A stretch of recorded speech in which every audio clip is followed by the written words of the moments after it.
Anis Mehmeti është kthyer në protagonist absolut në Championship, kategorinë e dytë angleze, ku ka shkëlqyer fillimisht me Bristol City e tani po bën të njëjtën gjë edhe me Ipswich, ku u transferua gjatë merkatos së dimrit. Ai kalon shumë shpejt shenjë me ekipin e tij të ri, duke zhvilluar një lojë të mirë në fazën ofensive, ndërsa ka nisur të shënojë gola dhe të jap asist. Këtë e bëri dhe në ndeshjen e djeshme ndaj Swansea në shtëpi, ku festoi golin e parë para tifozëve vendas, ndërsa dha dhe një asist dhe ishte protagonist edhe te goli tjetër. Ky është stili i lojës time. Unë vë veten në ndrysni që të mundohem të përgjigjem, qoftë kjo duke shënuar gola apo dhënë asist. Edhe në ndeshje ku performanca jonë mund të mos jetë mirë, duhet të gjesh mënyra që të ndikosh në lojë. Kjo është ajo që unë mundohem të bëj në çdo ndeshje. Edhe këtë radhë shënova dhe dash asist, por ndjej se si loja ime në përgjithësi mund të përmirësohet. Unë ndjej se mund të jepja një tjetër asist apo të isha pak më i pastër në vendimet e mia në momente në fazën sulmuese. Ndjej sikur e dhurova topin 2 herë, gjë që nuk duhet ta kisha bërë. Kur je kaq i orientuar ndaj procesit të lojës, vetëm mund të vazhdosh të përmirësohesh.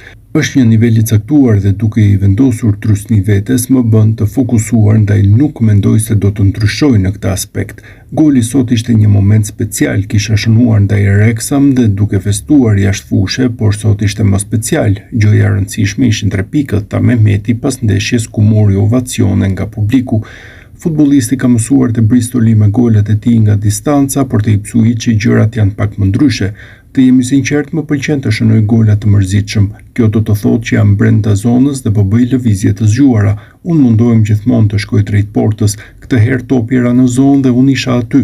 Jam shumë i lumtur për një gol të tillë, theksoi lojtari, i cili më pas shpjegoi se si e shit ai veten në fushën e lojës. Të jemi sinqert, në karrierën time kam qenë më natyral duke luajtur në të majtën dhe pastaj duke u futur në qendër. Ishte më e natyrshme në fillim, por tani po përshtatem. Unë mund të luaj në zonat e qendrës, mund të luaj në krah dhe duhet të bëj atë që më kërkon trajneri.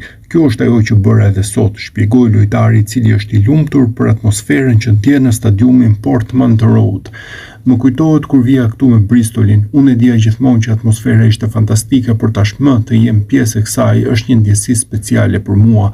Unë po i gëzohem çdo momenti dhe ndjej se këtë vit mund të bëjmë diçka speciale. Komentet e tifozëve: unë mundohem të mos shoh shumë rrjetet sociale. 1 minutë je lojtari më i mirë, në minutën tjetër të vënë në dyshim.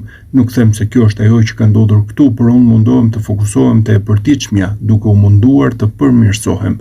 Por e ndjej dashurinë e stadiumit, e ndjej dashurinë e tifozëve dhe kjo është ajo që më motivon çdo ditë. Ishin fjalët e futbollistit shqiptar.